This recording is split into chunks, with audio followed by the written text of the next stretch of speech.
The grand chamber floated in the silence of space, orbiting the neutral world of Archeon Prime. Inside, 7 different alien species sat in a circle, their forms strange and beautiful. Crystals that hummed with light, beings made of pure energy, creatures that seemed to exist in multiple places at once. This was the Galactic Council, and today they would judge humanity. Dr. Elena Vasquez stood alone in the center of the chamber. She was a small woman with gray hair and calm eyes. She wore a simple blue uniform with Earth symbol on her shoulder. Around her, the aliens whispered and laughed. "Another petition from the humans," said Ambassador Krithax of the Krath people. His body folded and unfolded through dimensions that human eyes could barely see. "How amusing. They wish to join us as equals," the Vexari representative chimed like broken glass. Its crystalline body pulsed with colors that hurt to look at. "They cannot even perceive the 5th dimension naturally. How can such primitive creatures stand among us?" Elena said nothing. She simply waited, her hands clasped behind her back. The Luminarch floated forward, a being of pure light and energy.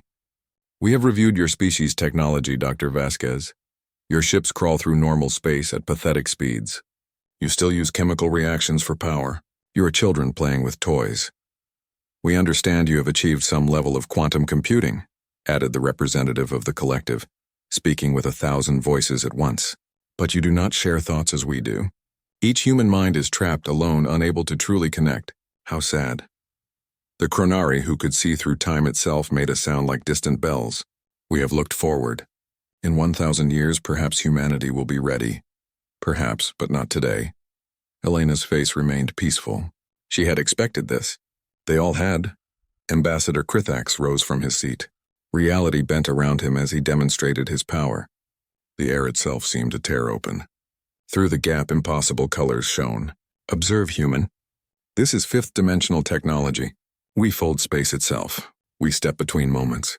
Your species sees only length, width, and height. You are blind to the true nature of reality." The other council members made sounds of agreement. Some laughed. Others simply radiated contempt. "Your species has been traveling in space for less than 300 of your years," said the Shaltorum ambassador, "whose people could reshape matter with thought. We have existed for millions. What could you possibly teach us? What could you possibly offer?" The Mindweaver's representative spoke directly into everyone's thoughts. "We can read surface thoughts, human. We sense your frustration, your anger at this rejection. But these emotions prove our point. You are too primitive, too bound by basic feelings." Elena smiled slightly. "I understand the Council's decision," she said, her voice steady and clear. "Earth accepts observer status for now. We will continue to learn from the great species of the galaxy." "How gracious," the Vexari chimed with obvious sarcasm. "The human accepts its place." "How wise," the Council voted. It was unanimous. Humanity would remain at the bottom, watching but never truly participating. They would have no voice in galactic decisions, no access to advanced technology, no respect. Elena bowed slightly. "Thank you for your time, honored council members." As she turned to leave, Ambassador Krithax called out, "Perhaps in another millennium, human, if your species survives that long, the galaxy is dangerous for those who cannot truly perceive it." More laughter echoed through the chamber. Elena walked toward the exit with measured steps. Her face showed nothing but polite acceptance. But as she reached the door, she touched the small device in her ear. Her voice was barely a whisper, too quiet for the aliens to hear. "They're not ready to know," she said softly. "Maintain the illusion." Back on her ship, Elena's crew waited. Commander Sarah Park looked up anxiously. "How did it go?" "Exactly as expected," Elena replied, settling into her chair. "They see us as insects, primitive, blind." "Good," said Park, smiling grimly. "Let them think that." Elena pulled up a holographic display. Complex mathematical formulas filled the air. Equations that would have made the Council's greatest scientists weep with confusion. These were not the simple calculations of 3-dimensional space. These went deeper, much deeper. "Send the data to command," Elena ordered. "Tell them the Council has no idea. None of them have even theorized about the 8th dimension. They think 5 is the height of achievement." A young officer named Marcus Chen spoke up from his station. "It still feels wrong, ma'am. Hiding what we can really do. It's necessary," Elena said firmly. 200 years ago, Dr. Tanaka opened a door that these species don't know exists. They evolved to use higher dimensions instinctively, like a bird that flies without understanding aerodynamics. But we had to understand it completely, mathematically, absolutely. That gives us an advantage they can't imagine. And if they knew? Asked Park. Then they would fear us, Elena replied. And fear makes people dangerous. Better they laugh at us than fear us. For now. She looked at the image of Earth on the main screen, billions of humans living their lives, unaware that their species had surpassed every other intelligent race in the galaxy. It was a secret that had been kept for 2 centuries, a secret that had to be kept longer still. Set course for home, Elena commanded, and encrypt all records of this meeting at level Omega. No one outside the program can know. As her ship turned toward Earth, Elena allowed herself a small smile. The Council had called humans blind. They had no idea that humanity could see things they couldn't even dream of. The mockery would continue. The illusion would hold until the day it needed to end. 200 years earlier, in a laboratory buried deep beneath the mountains of Switzerland, Dr. Yuki Tanaka stared at equations that shouldn't exist. She had been working for 6 years on a problem that had consumed her life. While other scientists studied practical things like faster engines or better weapons, Yuki had become obsessed with the spaces between spaces, the dimensions that existed beyond human perception. Everyone knew about the 4th dimension, time. Some brilliant minds had theorized about a 5th, even a 6th. But Yuki had gone further, much further. It's beautiful, she whispered to herself, looking at the massive holographic display. Mathematical structures rotated in the air so complex that they hurt to look at. 8 dimensions. Not just theoretical, real, accessible. Her colleague, Dr. James Wright, stood beside her with tears running down his face. If this is correct, if we can build technology based on these principles, we won't just match the alien species. We'll surpass them. We can't tell anyone, Yuki said suddenly. Not yet. Not until we understand what this means. That conversation had happened 2 centuries ago. Since then, humanity had built an entire secret civilization around Yuki's discovery. While the galaxy saw primitive human ships crawling through normal space, the truth was hidden on the dark side of the moon, in asteroid bases, in facilities that officially didn't exist. Now, in the present day, that secret was about to become humanity's only hope. The first Krath world died on a Tuesday. Ambassador Krithax had returned home after the council meeting, pleased with himself for putting the humans in their place. His people had built cities that existed in 5 dimensions at once, structures that could only be fully seen by those who had evolved beyond basic perception. Then reality began to tear. They came from nowhere and everywhere at once. The Devourers. That's what the Krath called them in their final transmissions. Beings that didn't just kill, they unmade. They consumed not just matter and energy, but existence itself. The Krath threw everything they had at the invaders. 5th-dimensional weapons that could destroy stars. Technology that bent space and time. Nothing worked. The Devourers simply absorbed it all and grew stronger. Within 3 days, the Krath homeworld and 2 colonies went silent. 3 billion beings erased from existence. The Galactic Council emergency session was chaos. How is this possible? The Luminarch wailed, its light flickering with fear. We hit them with enough energy to vaporize a solar system. They didn't even slow down. The collective's 1,000 voices spoke in panicked disharmony. We cannot perceive them properly. They exist in a state that doesn't make sense. Our sensors show them in multiple dimensions simultaneously, but not in any pattern we recognize. We must combine our technologies, urged the Shaltarim. Surely together we can stop them. They tried. Oh, how they tried. The Luminarchs and the Shaltarim worked together, creating weapons that manipulated matter and energy across 6 dimensions. The Devourers ate them like candy. The Krenari attempted to trap the invaders in time loops, making them relive the same moment forever. The Devourers existed outside normal time. The attempt failed. The Mindweavers tried to attack the creatures' minds. They found nothing. No thoughts. No consciousness. Just hunger. The Vexari, desperate and terrified, fired their crystalline weapons that could shatter reality itself. The Devourers absorbed the energy and used it to tear open more rifts between dimensions. In 2 weeks, 12 worlds fell. Billions died. Trillions more fled as refugees, flooding council space with desperate ships. For the first time in recorded history, the elder races knew true fear. In the council's war room, holographic maps showed the Devourers' advance. Red zones spread like a plague across the galaxy. Nothing could stop it. Nothing could even slow it. We need to evacuate the core world, and said what remained of the Krath delegation. Their numbers had been reduced to a handful. Fall back to the galactic rim and hope they stop spreading. Run? The Vexari chimed in horror. We are the elder races. We have ruled this galaxy for millions of years. We do not run. Then we die, said the Chronari simply. Its time sight showing possible futures. In most of them, the chamber was empty. In all of them, countless worlds burned. The collective spoke with unusual unity. There is one option we have not considered. Silence fell over the chamber. The humans? Asked the Luminarch. The primitive species we rejected 2 weeks ago? Desperate times, said the collective. We have exhausted every other possibility. And there is something strange in the data. The humans have been scanning the Devourers with unusual interest. Their probes get closer than ours without being destroyed. It's almost as if they can see something we cannot. The debate lasted hours. Pride fought against survival. In the end, survival won. The message was sent to Earth. It was brief and humiliating for those who sent it. We request humanity's assistance. Elena Vasquez received the message in her office at Dimensional Command, the facility that officially didn't exist. She read it 3 times, then called her staff. They're asking for help, she told them. Just as we predicted. Do we help them? Asked Commander Park. After they mocked us, called us primitive, we help them, Elena said firmly. Because it's the right thing to do, but not for free. She composed her response carefully. Every word mattered now. The message was simple.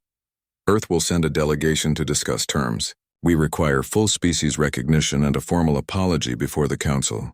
Then we will share what we know about your enemy. When the message arrived at the Council, there was outrage. The humans dare to make demands? The Vexari chimed. At a time like this? They dare, said the collective, and we have no choice but to accept. 3 days later, Elena Vasquez stood before the Council again. This time no one laughed. The Vexari representative stepped forward, its crystalline form dim with shame. On behalf of the Galactic Council, it chimed quietly, we apologize for our treatment of humanity. We grant you full recognition as an advanced species. Now please, help us, Elena nodded. She pulled up a holographic display. The Council members leaned forward, desperate for hope. We've been studying the Devourers since they first appeared, Elena began. We know what they are. We know where they come from. And yes, we know how to kill them. How? Demanded the Luminarch. We've tried everything. Elena smiled. You've tried everything up to the 7th dimension. But the Devourers operate from the 8th dimensional layer. That's why your weapons don't work. You're trying to fight an enemy you can't even fully perceive. Shocked silence filled the chamber. The 8th dimension, whispered the Chronari. That's only theoretical. No one has ever proven it exists. We have, Elena said quietly. 200 years ago, a human scientist named Yuki Tanaka solved the mathematics. Since then, we've been building technology you can't imagine. We didn't just theorize about the 8th dimension. We've been there. We live there. We understand it completely. She looked around the chamber at the faces of the elder races. Some showed disbelief. Others showed dawning horror as they realized the truth. You asked what primitive humans could possibly teach you, Elena continued. The answer is everything. You evolved to use higher dimensions instinctively, like a bird that flies without understanding air. We had to calculate our way there step by step, equation by equation. We don't just use the 8th dimension. We comprehend it. She pulled up another display. Ships appeared in the hologram. Vessels that seemed to exist and not exist at the same time. Their edges uncertain, their forms impossible. The human fleet is ready, Elena declared. We will face the Devourers. And we will win.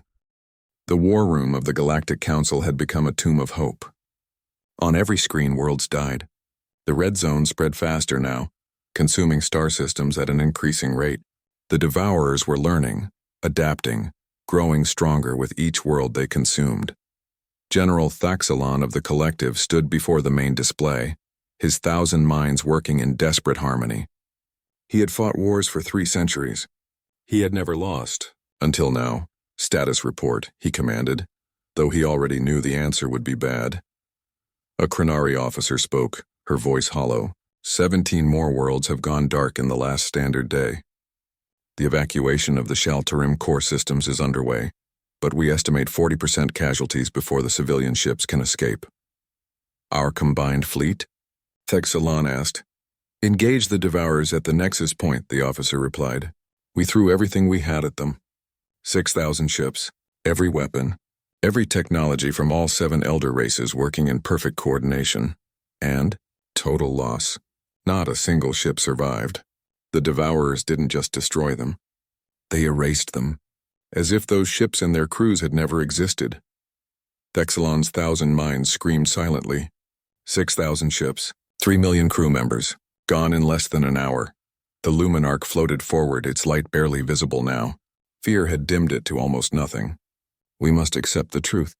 We cannot win this war. The humans are our only hope.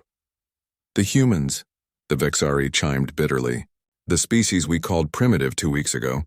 The ones we mocked and rejected. Pride is a luxury we can no longer afford, said the Shaltorum representative. How long until the human fleet arrives? They're already here, said a voice from the doorway.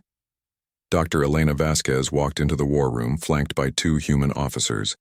She moved with quiet confidence, her eyes taking in the desperate scene before her. Behind her, the view screen showed something impossible. Ships were appearing out of nowhere, not jumping from hyperspace, not folding through dimensions in the way the Krath understood. These ships simply became, one moment empty space, the next moment a vessel that hurt to look at. Their edges were uncertain, as if the ships existed in multiple states simultaneously. The Tesseract-class warships, Elena said, gesturing to the screen. Humanity's answer to threats that exist beyond normal reality. A Krath scientist stared at the ships with his multidimensional senses and immediately looked away, clutching his head. Impossible. Those ships exist across 8-dimensional layers simultaneously. No species can build such things. The mathematics alone would require a level of understanding that takes millions of years to evolve. You evolved your abilities, Elena replied. We calculated ours. There's a difference. Evolution gives you instinct. Calculation gives you understanding. She approached the main tactical display. May I? Thexalon nodded, stepping aside. Elena's fingers danced across the controls, bringing up data that made the alien commanders gasp. We've been tracking the Devourers since they first appeared, she explained. While you were trying to fight them with 7th-dimensional technology, we were studying their true nature. They exist in the 8th-dimensional layer, specifically in the spaces between what you perceive as separate dimensions. Show us, demanded the Luminarch. Elena pulled up a holographic model.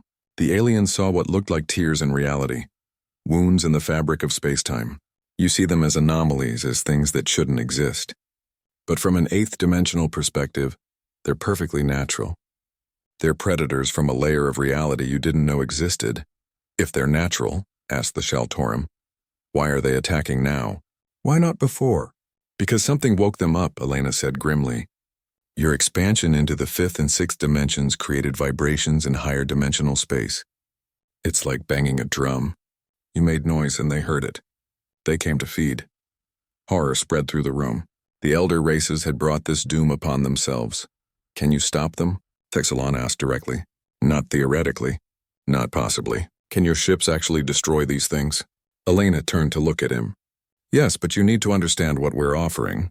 Our weapons don't just destroy the Devourers.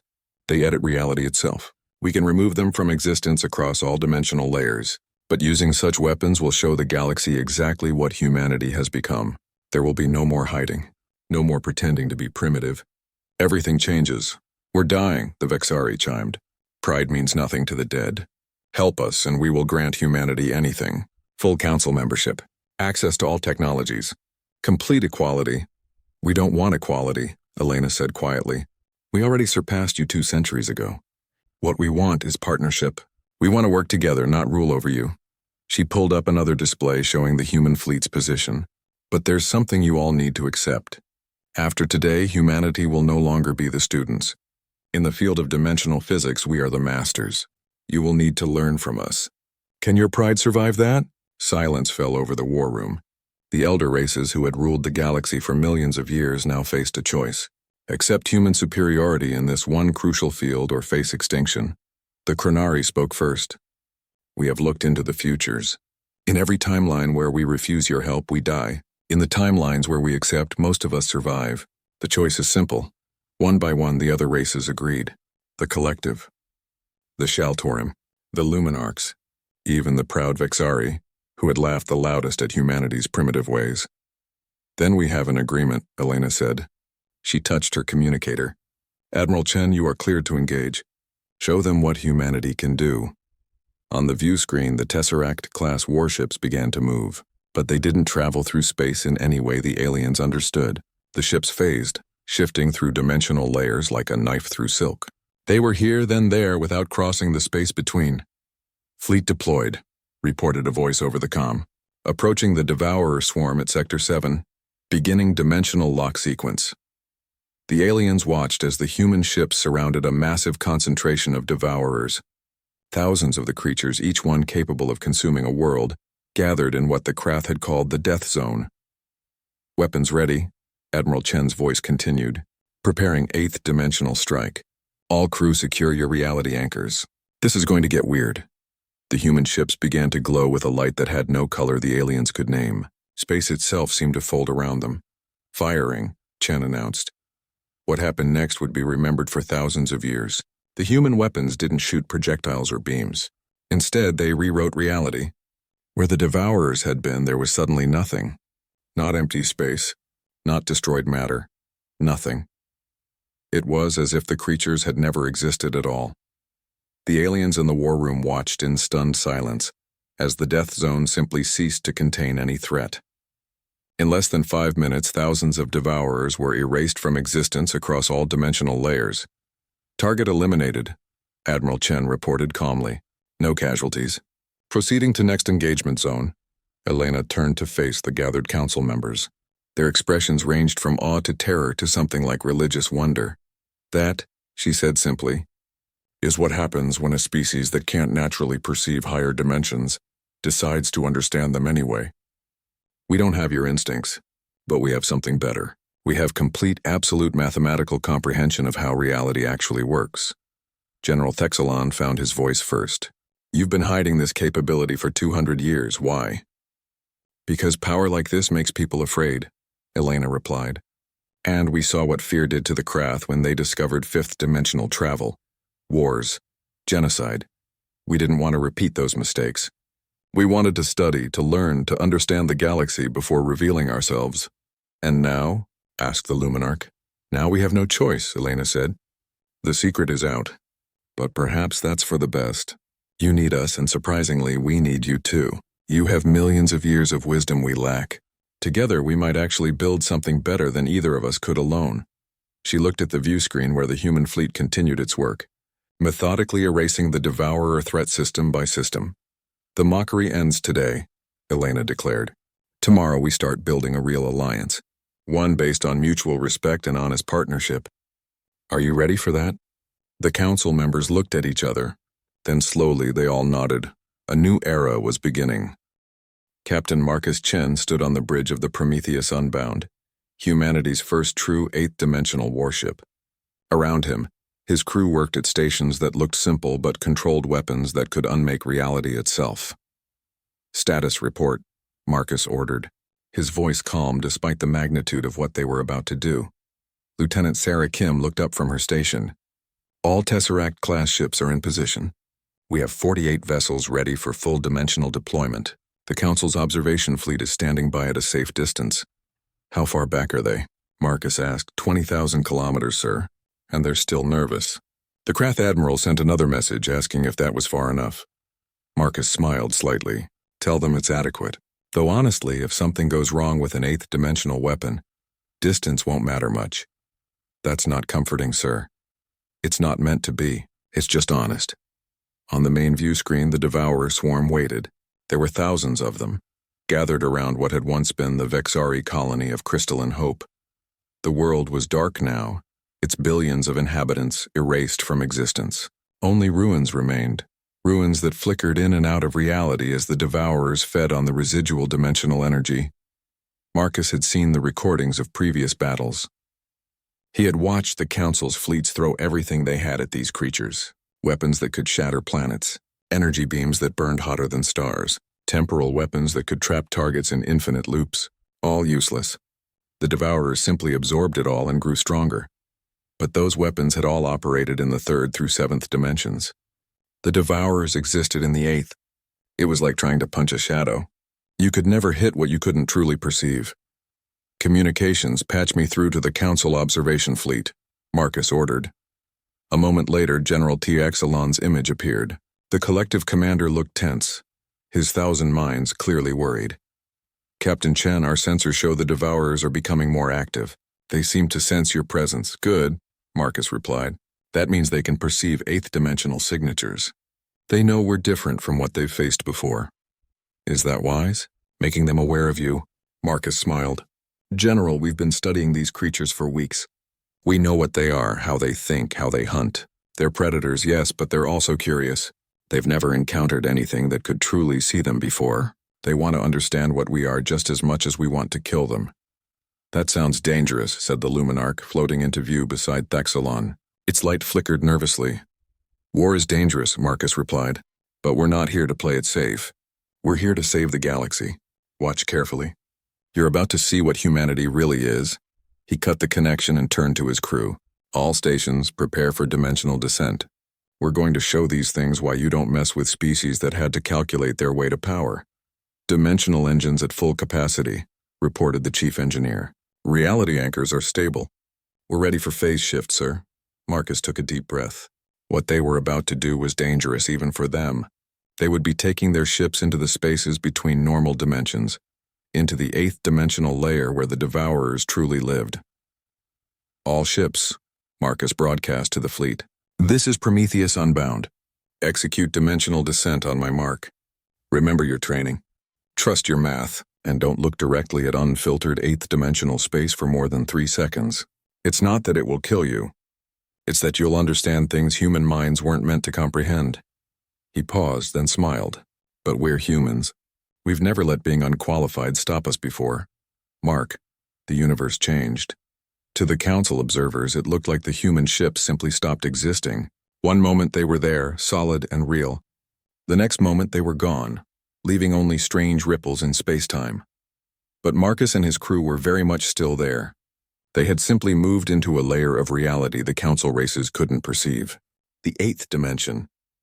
Marcus looked at the view screen and had to resist the urge to gasp. He had done this dozens of times in training, but it never got easier. The 8th dimension was beautiful and terrible. Space had colors that didn't exist, directions that couldn't be named. His ship existed in what felt like 8 different places simultaneously, and somehow he could perceive them all at once. Dimensional descent complete, Sarah reported, her voice filled with awe. All ships have successfully phased. We are now operating in full 8th dimensional space. And the Devourers? Marcus asked. We can see them now, sir. Really see them? By the stars, they're beautiful. She was right. In the 7th dimension and below, the Devourers appeared as tears in reality, as things that shouldn't exist.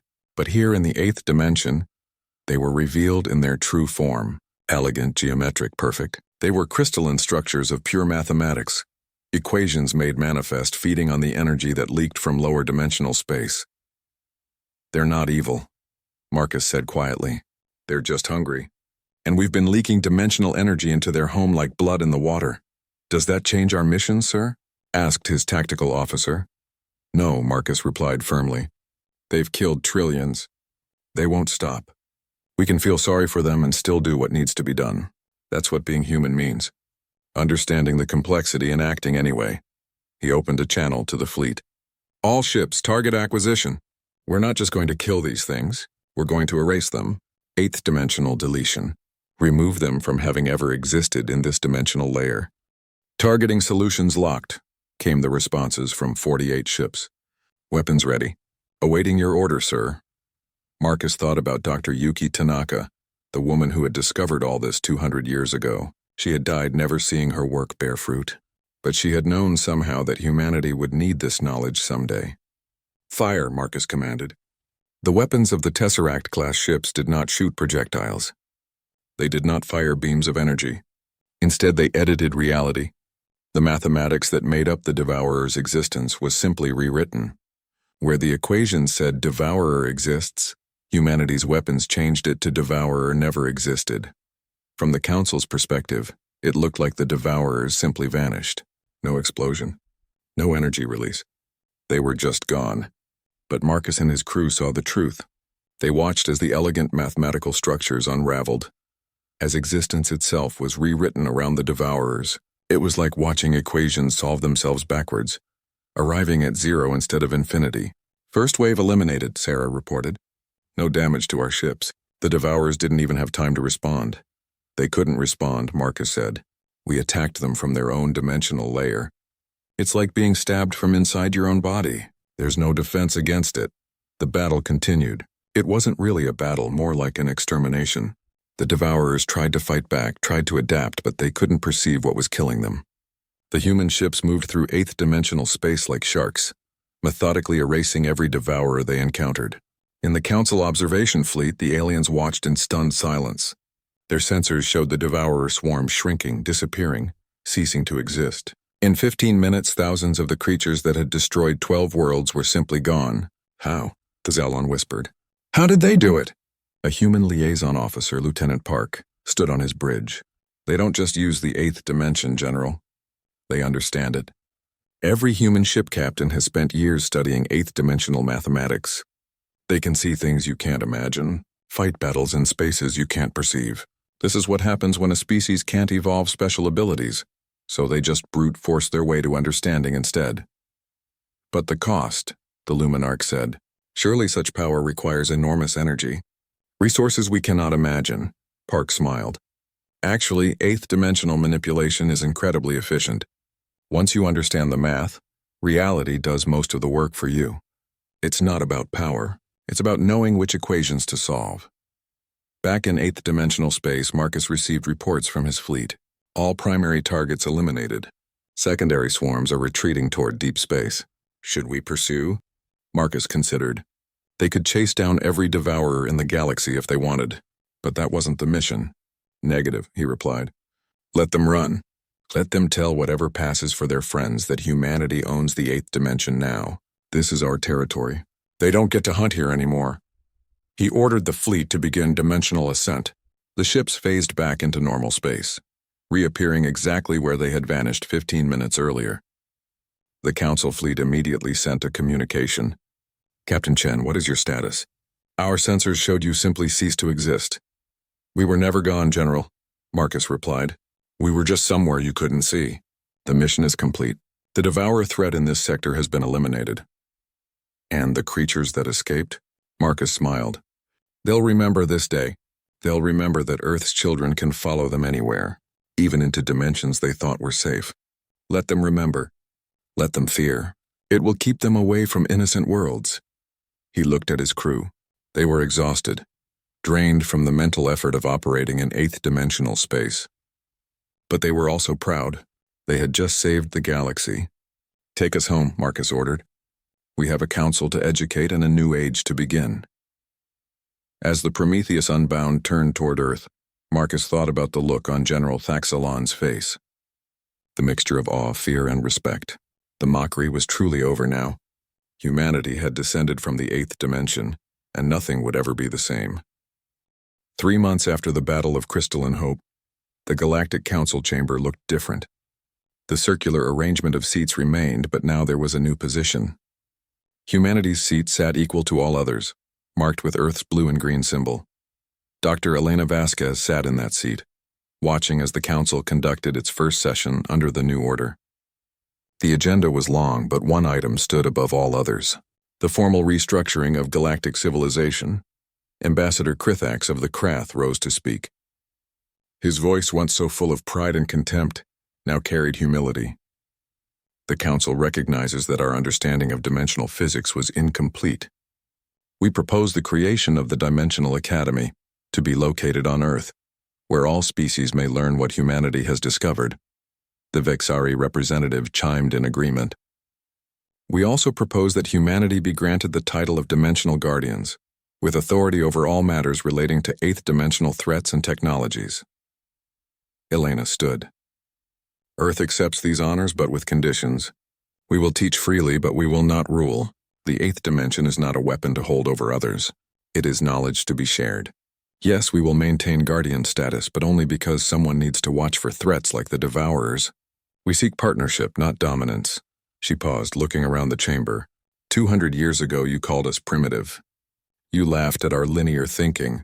But that linear thinking, that step-by-step calculation of every principle, is exactly what let us surpass you. We couldn't take shortcuts through evolution, so we built ladders out of mathematics instead. The Luminarch floated forward. We have been humbled, Dr. Vasquez, but we wish to understand. How did your species accomplish in 2 centuries what we could not in millions of years? Elena smiled. Because you never had to. You evolved abilities naturally. A bird doesn't need to understand aerodynamics to fly, but a human building an airplane must understand every principle of lift and thrust and drag. You had instinct. We had nothing but determination and stubbornness. She activated a holographic display. Mathematical formulas appeared, so complex that several council members looked away in confusion. This is first-year mathematics at our Dimensional Academy, Elena explained. Every human student who enters the program spends 10 years learning these equations, not using technology to replicate what you do naturally, actually understanding the pure mathematical truth of how dimensions work. 10 years? The collective's representative said. But our people can manipulate 5 dimensions within months of reaching maturity. Yes, by instinct, Elena replied. You know how to do it, but most of you can't explain why it works. Humans can't do it instinctively at all. Every single manipulation requires conscious calculation. But that means we understand it completely. We know every variable, every possible outcome, every edge case, and that understanding let us go further than instinct ever could. The Chronari spoke, its voice thoughtful. You turned your weakness into your greatest strength. Fascinating. We have much to learn from this approach. And we have much to learn from you, Elena replied. Your millions of years of wisdom. Your cultural knowledge, your different perspectives. This should be an exchange, not a conquest. The vote was unanimous. The Dimensional Academy would be established.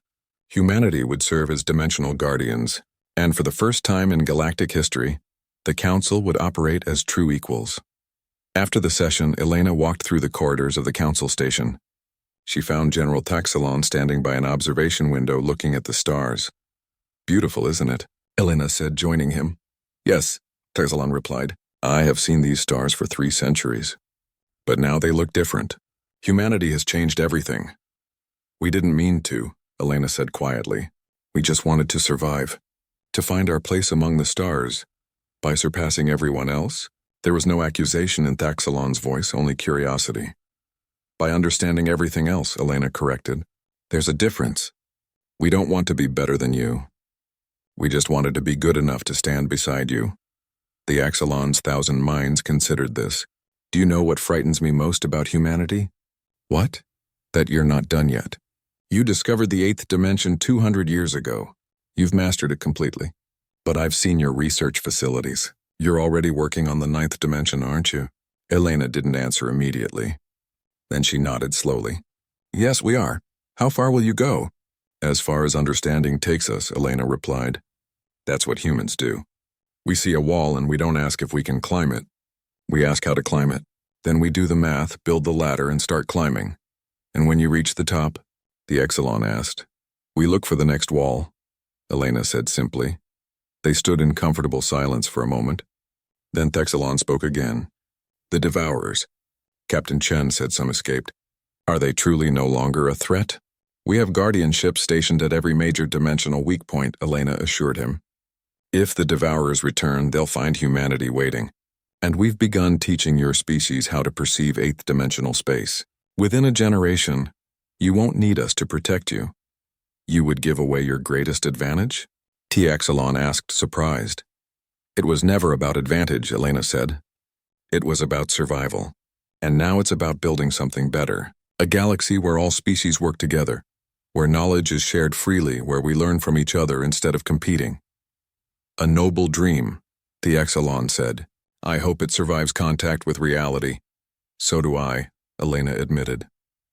6 months later on Earth, the Dimensional Academy opened its doors.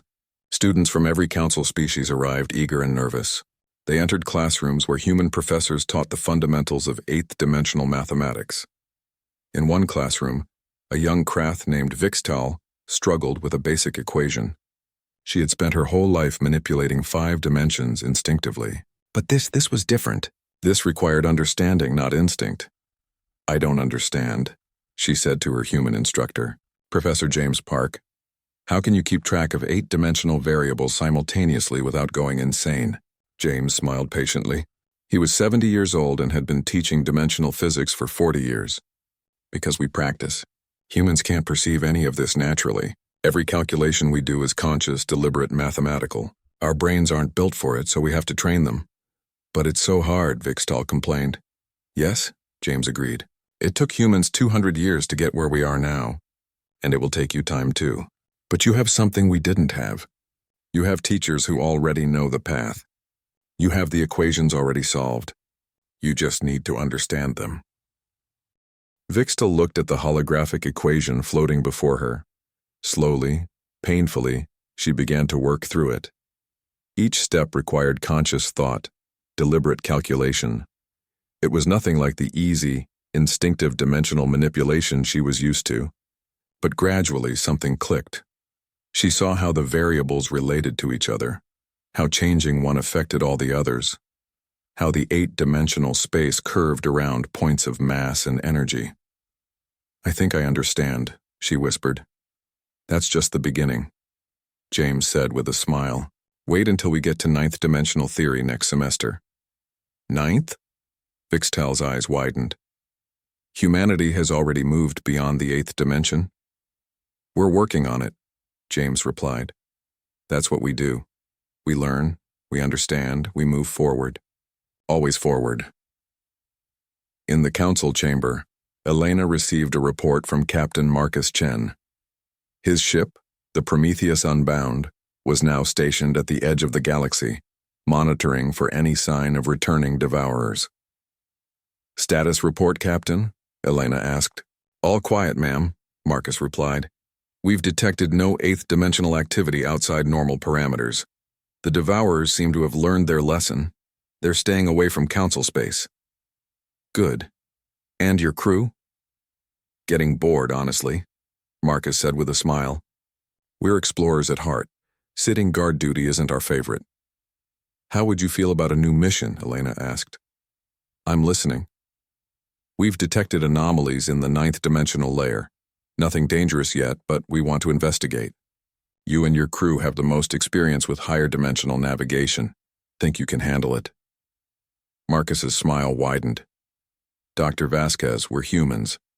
You're asking if we can explore something new and dangerous that no one has ever seen before. That's what we do best." "Then you're authorized for 9th-dimensional reconnaissance," Elena said.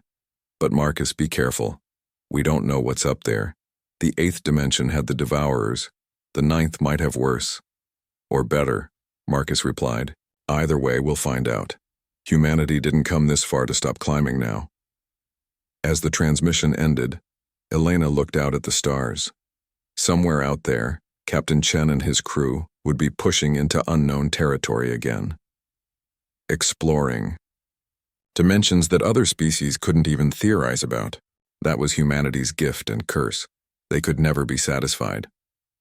There was always another question, another mystery, another wall to climb. She thought about the Council's mockery 3 years ago. How they had laughed at linear-thinking humans who couldn't perceive higher dimensions naturally.